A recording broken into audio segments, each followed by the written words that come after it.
Shalom, selamat pagi Bapak Ibu, saudara-saudara yang dikasihi oleh Tuhan. Salam damai sejahtera bagi kita semua dimanapun kita berada. Baik, sebelum kita masuk mendengarkan firman Tuhan, kita sama-sama terlebih dahulu berdoa. Haleluya Yesus. Haleluya. Bapa kami yang ada di dalam kerajaan surga, kami bersyukur untuk pagi hari ini. Tuhan masih beri kesempatan bagi kami untuk kami boleh menjadi lebih baik lagi ya Tuhan. Ajar kami Tuhan untuk mengasihi Engkau, dan ajar kami Tuhan untuk menghidupi kebenaran yang Tuhan berikan bagi kami. Karena kami tahu Engkau datang menebus kehidupan kami, membawa kami Tuhan pada kebenaran yang sesungguhnya. Bawa kami Tuhan untuk melakukan setiap tanggung jawab yang Tuhan percayakan bagi kami, penuh dengan tanggung jawab ya Bapa. Terima kasih Tuhan, kami percaya urapan-Mu memampukan setiap kami untuk menjadi pelaku-pelaku firman Engkau. Berkati juga Tuhan hamba-Mu yang sebentar mau menyampaikan kebenaran firman-Mu, biar Tuhan berbicara lebih dari apa yang hamba-Mu persiapkan. Terima kasih Bapa, ke dalam tangan-Mu kami serahkan seluruh doa ini dan seluruh pemberitaan firman pagi hari ini. Hanya di dalam nama Tuhan Yesus Kristus kami sudah berdoa. Haleluya. Amin. Shalom Bapak Ibu semuanya. Saya percaya setiap kita semua dalam keadaan baik-baik, sehat jasmani, sehat rohaninya, dan tetap mengasihi Tuhan. Amin. Kita mau langsung saja pada pesan Tuhan di minggu ini adalah temanya jangan salah mencuci tangan. Wow. Diambil dari Matius 27 ayat yang ke-24. Saya mau membacakannya buat ibu bapak semuanya. Ketika Pilatus melihat bahwa segala usaha akan sia-sia, malah sudah mulai timbul kekacauan, ia mengambil air dan membasuh tangannya di hadapan orang banyak dan berkata, "Aku tidak bersalah terhadap darah orang ini, itu urusan kamu sendiri." Ibu bapak, waktu saya pertama mendengar gitu ya, pesan Tuhan jangan salah mencuci, pikiran saya langsung gini, oh pasti corona nih, cara mencuci tangan, cara cuci tangan pun Tuhan ajarkan gitu ya. Tetapi bukan, ini adalah satu ungkapan bagaimana mencuci tangan itu seperti seorang yang melepaskan dari tanggung jawab. Nah, ini adalah satu kisah bagaimana pada waktu itu Pontius Pilatus sebagai seorang gubernur di provinsi Yudea pada waktu itu ya. Dia adalah seseorang yang memiliki satu wewenang untuk menghukum atau membebaskan seseorang, termasuk Yesus. Jadi dia punya posisi yang cukup kuat untuk bertanggung jawab atas hidup atau matinya seseorang. Dan pada waktu itu Yesus itu didakwa oleh banyak tuduhan-tuduhan dari orang-orang. Salah satunya, dia mengaku bahwa dia itu adalah anak raja. Dan orang-orang Yahudi pada waktu itu merasa ini adalah satu hujatan bagi ajaran orang-orang Yahudi pada waktu itu. Namun ketika hujatan itu datang gitu ya pada Yesus, dan orang-orang Yahudi ingin menghukum Yesus gitu ya, ternyata eksekusi hukuman itu tidak bisa dilakukan. Karena pada waktu itu orang Yahudi masih di bawah pemerintahan dari Romawi pada waktu itu. Jadi orang-orang itu datang membawa, istilahnya itu membawa bola panas, melemparkannya kepada Pontius Pilatus. Sekarang bola panas itu ada di tangan Pontius Pilatus. Bagaimana Pontius Pilatus bisa memainkan kejadian pada waktu itu? Tetapi apa yang dilakukan oleh Pontius Pilatus? Lewat desakan-desakan, hujatan dan intimidasi dari orang-orang, akhirnya Pontius Pilatus mencuci tangan. Artinya dia lepas tanggung jawab. Dia gak mau tahu masalah yang terjadi. Aku tidak merasa bersalah atas orang ini. Kalau terjadi sesuatu, aku pun gak bisa dikatakan aku bersalah. Aku masa bodoh gitu ya. Nah, ketika peristiwa itu disinilah kita bisa melihat bagaimana kepemimpinan seseorang. Memang ibu bapak tidak mudah untuk mengambil keputusan pada saat seseorang itu mengalami himpitan, tekanan, ataupun intimidasi dari banyak orang. Tidak mudah sekali. Termasuk Pontius Pilatus pada waktu itu. Begitu juga mungkin dalam kehidupan kita ya. Ada banyak mungkin orang-orang percaya di dalam himpitan atau ancaman dari orang-orang, dia mulai melepaskan tanggung jawabnya. Sehingga apa yang terjadi? Banyak yang menjadi apa? Nama baik Tuhan dicemarkan, dicoreng, nama keluarga, nama dirinya sendiri pun dicoreng. Nah, ketika saya renungkan gitu ya, lewat pesan ini, ternyata yang Tuhan inginkan adalah kita jangan sampai melepaskan tanggung jawab itu. Supaya apa? Supaya jangan sampai kita itu dihinakan oleh orang, direndahkan, bahkan tidak dianggap oleh orang-orang. Kalau ibu bapak baca tahu gitu ya, untuk kelanjutan dari riwayat dari Pontius Pilatus, karismanya semakin hari semakin menurun. Ketika dia lepaskan tanggung jawab, dan akhir kehidupannya, beberapa versi menyebutkan, ada yang menyatakan bahwa Pontius Pilatus akhirnya dia mati bunuh diri. Mungkin ibu bapak bisa cek lagi kebenaran ini. Nah, yang Tuhan mau adalah, ayo pergunakan apa yang Tuhan sudah percayakan lewat tanggung jawab kita. Jaga baik-baik, pelihara baik-baik. Supaya apa? Supaya Tuhan bahwa kita masuk dalam kemuliaan demi kemuliaan, bukan direndahkan demi direndahkan, bukan disepelekan dan bukan tidak dianggap oleh orang. Tuhan mau bahwa kita dalam satu rencananya yang besar, yang agung, yang besar, yang penting. Tetapi tanggung jawab yang Tuhan sudah percayakan, sudahkah kita pergunakan sebaik-baiknya? Dan perlu diketahui, salah satu langkah seseorang untuk menjadi mundur adalah pada saat dia melepaskan tanggung jawab. Kemunduran seseorang terjadi pada saat dia melepaskan tanggung jawab. Ingat, kemunduran seseorang terjadi pada saat dia melepaskan tanggung jawab.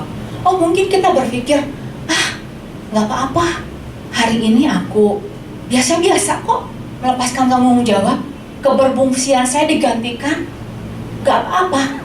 Tetapi kalau berlanjut dan terus-menerus, bukan hanya kemunduran, bahkan kematian rohani pun bisa terjadi.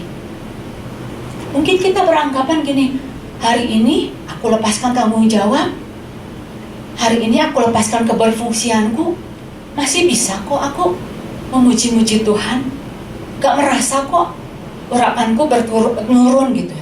Oh, jangan sampai kemunduran itu terjadi, kejatuhan itu tidak terjadi seketika pada waktu itu juga, tetapi ada proses perlahan tetapi pasti.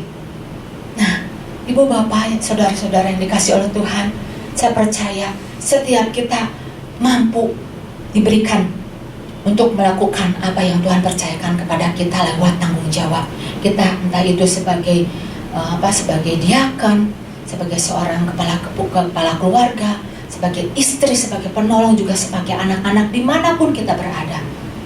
Nah, beberapa hal yang saya mau membagikan, 2 hal yang saya mau membagikan supaya kita tidak seperti Pontius Pilatus, yaitu memilih untuk melepaskan tanggung jawab. Yang pertama adalah memilih melakukan apa yang Tuhan mau daripada terlalu mendengarkan apa kata orang. Itu sekali lagi, memilih melakukan apa yang Tuhan mau daripada terlalu mendengarkan apa kata orang. Diambil dari Matius 27 ayat 22 sampai 23.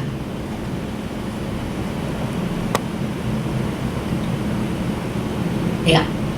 Kata Pilatus kepada mereka, "Jika begitu, apakah yang harus kuperbuat dengan Yesus yang disebut Kristus?" Mereka semua berseru, "Ia harus disalibkan." ayat 23. Katanya, tetapi kejahatan apakah yang telah dilakukannya? Namun mereka makin keras berteriak, ia harus disalibkan. Ada dua kata mereka, artinya itu orang banyak. Nah, ini adalah satu kecaman dari banyak orang. Masa pada waktu itu mengecam, ayo salibkan Yesus, salibkan Yesus. Itu kata-kata itu seperti terus menggema dan menekan Pontius Pilatus, sehingga Pontius Pilatus yang harusnya sebagai pemimpin menyuarakan kebenaran, dia kalah dengan suara orang banyak, menyerahkan otoritasnya itu kepada keinginan orang banyak. Nah, Ibu Bapak, padahal suara orang banyak itu, suara massa itu belum tentu benar, belum tentu juga berasal daripada Tuhan. Ada satu kekuatan dari massa, sekalipun suaranya itu sama, salibkan dia, salibkan dia. Itu satu kekuatan. Bukankah kalau Ibu Bapak tahu gitu ya, Pontius Pilatus kan sudah tahu bahwa mereka ingin menyalibkan Yesus itu karena dasarnya itu adalah kedengkian. Apakah bisa jadi alasan enggak? Kalau seseorang dengki itu untuk kita menjadi mencontoh untuk kita mengambil keputusan. Ada hal-hal yang sangat berbahaya sekali kalau kita mengambil keputusan atas dasar kedengkian, atas dasar iri, atas dasar ketidaksukaan seseorang. Ini sangat berbahaya sekali. Dan Ibu Bapak tahu bahwa seorang pemimpin adalah seorang yang harus memberikan pengaruh, bukan dipengaruhi oleh banyak orang. Tetapi Pontius Pilatus tidak bisa bersikap dia mempengaruhi banyak orang. Karena apa? Karena dia sudah tidak bisa bertahan lagi atas kekuasaannya. Hasutan dari orang-orang begitu menekan dia pada waktu itu ya, Ibu Bapak. Nah, di sini saya ingin melihat bagaimana dalam kita mengambil keputusan, bukan kita mendengar banyak apa yang kata orang katakan, apa yang orang bicarakan, lebih mendengarkan, lebih peduli dengan kata orang dari apa yang Tuhan mau. Ini adalah satu hal yang sangat berbahaya sekali. Dan pertanggungjawaban kita bisa kita lepaskan ketika orang-orang menuduh kita, menuduh untuk seseorang menghukum. Pada waktu itu Yesus harus dihukum mati. Ketika satu saat gitu ya, ada sebuah cerita, dan ini sangat viral sekali di media online, banyak sekali diberitakan gitu ya. Ada seorang anak kecil yang memiliki sikap penuh dengan tanggung jawab. Dia nggak peduli dengan apa kata orang gitu ya. Karena apa? Dari kecil anak ini dididik untuk bertanggung jawab oleh orang tuanya, oleh ibunya. Dia dididik untuk bertanggung jawab atas apa yang dia perbuat. Satu kali si anak kecil ini yang dia berumur 6 tahun, dia lagi main sepeda gitu ya, dan akhirnya dia terjatuh. Sepedanya itu ngebaret gitu ya, kena mobil, baret mobilnya gitu ya, langsung ya, aduh, baret mobilnya, dan dia cepat-cepat tahu gitu ya bahwa perbuatan itu dia harus pertanggungjawabkan.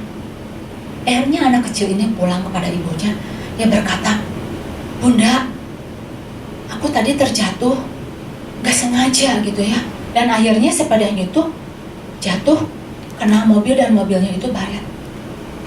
Maaf Bunda." Tetapi ibunya berkata, "Nak, kamu bukan minta maaf sama Bunda, tapi minta maaf sama Bapak yang punya mobil itu." Sambil menangis, dia kembali lagi ke mobil yang di mana dia nabrak gitu ya, ketubruk, kena mobil itu sepedanya gitu ya. Akhirnya ditunggu lama gitu ya, nggak datang-datang juga. Akhirnya Dia tulis sebuah memo kecil. Dikatakan, "Pak, maaf ya, saya tadi terjatuh dan sepeda saya kena kebaret kena mobil Bapak. Hubungi bunda saya." Dikasih nomor teleponnya sekian, 088 berapa. Dan akhirnya apa? Sempat ini viral di media sosial, dikatakan bahwa ini satu perbuatan tanggung jawab yang mendapat banyak acungan jempol. Karena apa? Satu perilaku, dia harus mempertanggungjawabkan apa yang sudah dia perbuat. Kalau ibu bapak lihat gitu ya, untuk zaman sekarang, mudah nggak di jalanan raya seperti kayak begini, terus orang nabrak, yang biasanya terjadi suara orang banyak itu apa? Yang penting mah nyelamatin diri aja. Kalau bisa kabur ya kabur.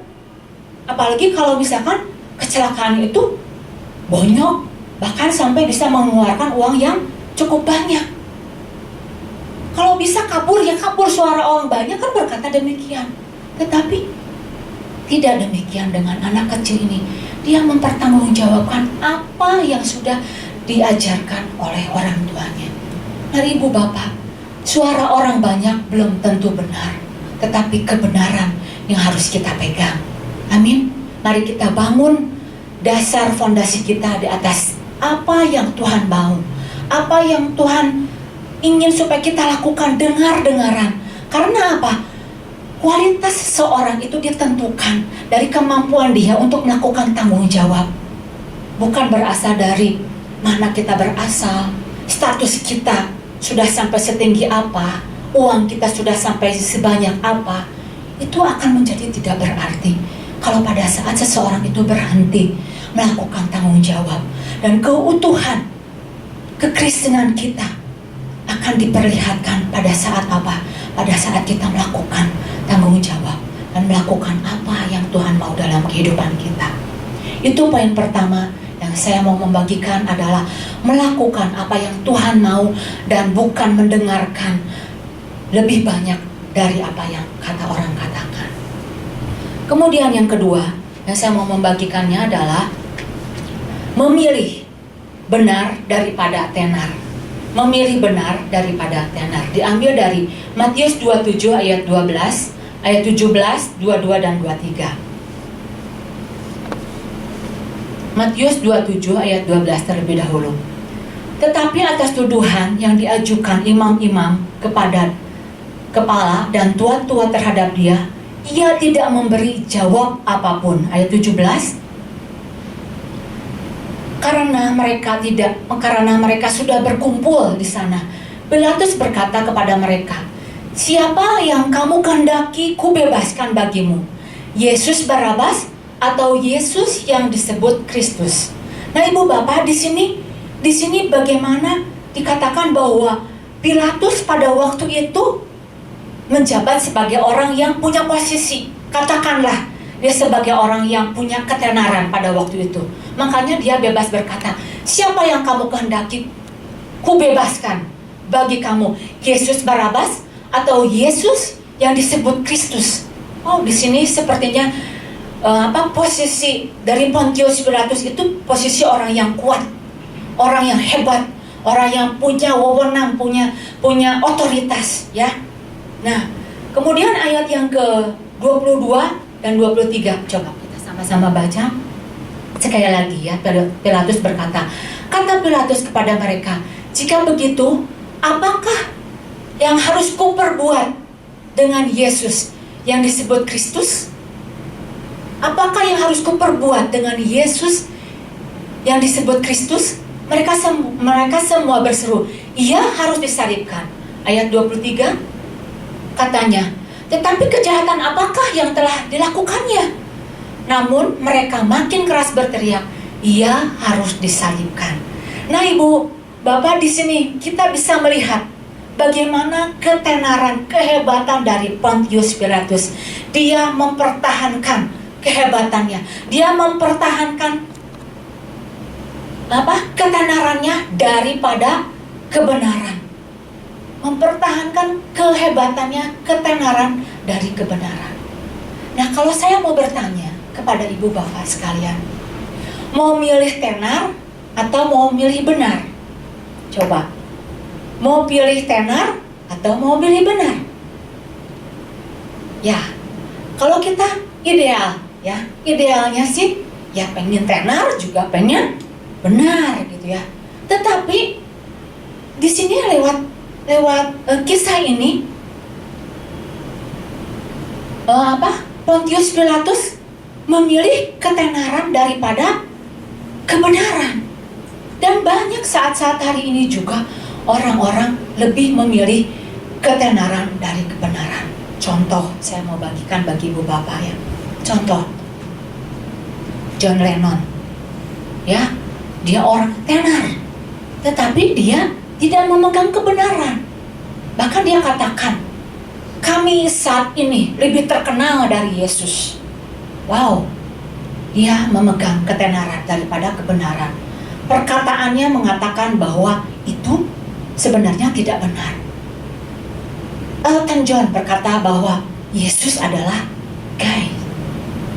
Ini tidak benar, tetapi pada saat yang anehnya itu, pada saat seseorang tidak memegang kebenaran, mereka itu semakin tenar. Mereka semakin dikagumi gitu ya.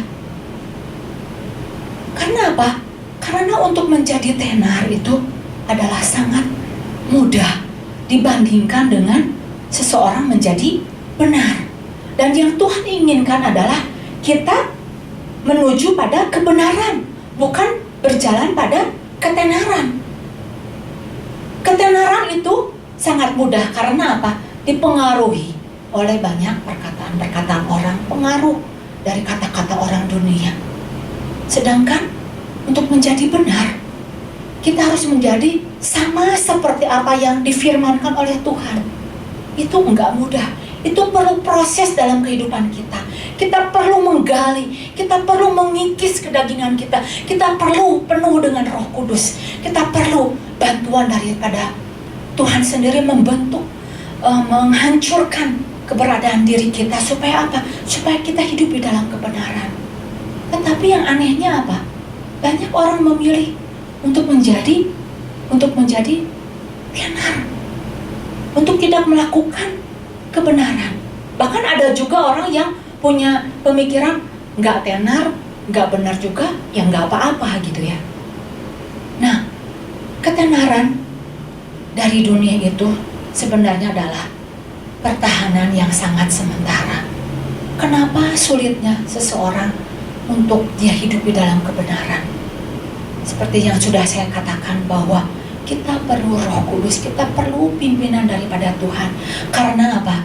Kalau ketenaran yang daripada dunia itu akan membawa kepada pertahanan yang sementara, tetapi kebenaran yang daripada Tuhan itu akan membawa pada kekekalan. Nah, ibu bapak, kalau kita menyadari gitu ya, betapa pentingnya kebenaran yang kita harus pegang, prinsip yang harus kita pegang, maka kita akan mulai tahu, oh, kebenaran itu akan mempengaruhi cara kita berpikir, akan memerdekakan kehidupan saya. Maka kita akan mulai bertanya-tanya, kebenaran apakah yang sudah saya pegang sehingga saya bisa dengan mudahnya melepaskan tanggung jawab. Justru pada saat kita pegang kebenaran, kita harusnya semakin memegang erat apa yang Tuhan percayakan bagi kita. Karena apa? Lewat kebenaran yang Tuhan berikan kepada kita itu akan mempengaruhi sikap kita, akan mempengaruhi tindakan demi tindakan kita. Pada saat-saat hari ini, orang-orang sedang di dalam persimpangan. Dia nggak tahu memilih yang benar atau memilih yang mana gitu ya. Nggak tahu. Mereka sedang di persimpangan. Dan kalau sama keberadaan kita dengan mereka, kita tidak bisa menjadi terang. Kita tidak bisa menjadi petunjuk jalan pada mereka. Padahal mereka membutuhkan kebenaran yang daripada Tuhan. Mari ibu bapak, pada saat-saat sekarang kita harus menjadi orang-orang yang menghidupi kebenaran. Karena Tuhan katakan di dalam Yohanes 14 ayat yang ke-6. Coba kita sama-sama kita Kita lihat ya. Yohanes 14 ayat yang ke-6. Kata Yesus kepadanya, "Akulah jalan dan kebenaran dan hidup. Tidak ada seorang pun yang datang kepada Bapa kalau tidak melalui aku." Nah, ini adalah satu peringatan bagi kita bahwa jalan kebenaran, jalan kehidupan hanya kita dapatkan di dalam Tuhan Yesus. Dan yang Tuhan inginkan adalah bahwa kita pada saat kita memegang tanggung jawab yang Tuhan berikan kepada kita, kebenaranlah yang menjadi landasan kita. Dan Tuhan inginkan bahwa kita adalah orang-orang yang terus memegang kebenaran dan bukan hanya berjalan di dalam ketenaran, tetapi kebenaran yang harus menjadi dasar utama di dalam kehidupan kita, di dalam kita melakukan tanggung jawab. Puji Tuhan, demikian firman Tuhan. Biarlah setiap kita boleh terus menghidupi apa yang Tuhan ingin sampaikan kepada kita, dan kita lebih banyak mendengar apa yang Tuhan mau, sehingga kita boleh terus berjalan di dalam kebenaran Tuhan. Baik, sama-sama kita berdoa. Bapa di dalam surga, terima kasih hamba-Mu sudah selesai menyampaikan kebenaran firman-Mu. Berbicaralah ya Tuhan lebih dalam lagi, nyatakan dan remakan apa yang Tuhan sudah sampaikan Tuhan lewat pesan Tuhan ini. Kami mau Tuhan kehidupan kami boleh menjadi keharuman nama Engkau dan membawa kemuliaan lewat apa yang kami perbuat, yang kami katakan, sehingga nama Tuhan boleh ditinggikan dalam kehidupan kami. Terima kasih Tuhan Yesus, ke dalam tangan-Mu kami serahkan seluruh kehidupan kami, perjalanan kami, dan hanya di dalam nama-Mu kami sudah berdoa dan mengucap syukur. Mari sama-sama katakan,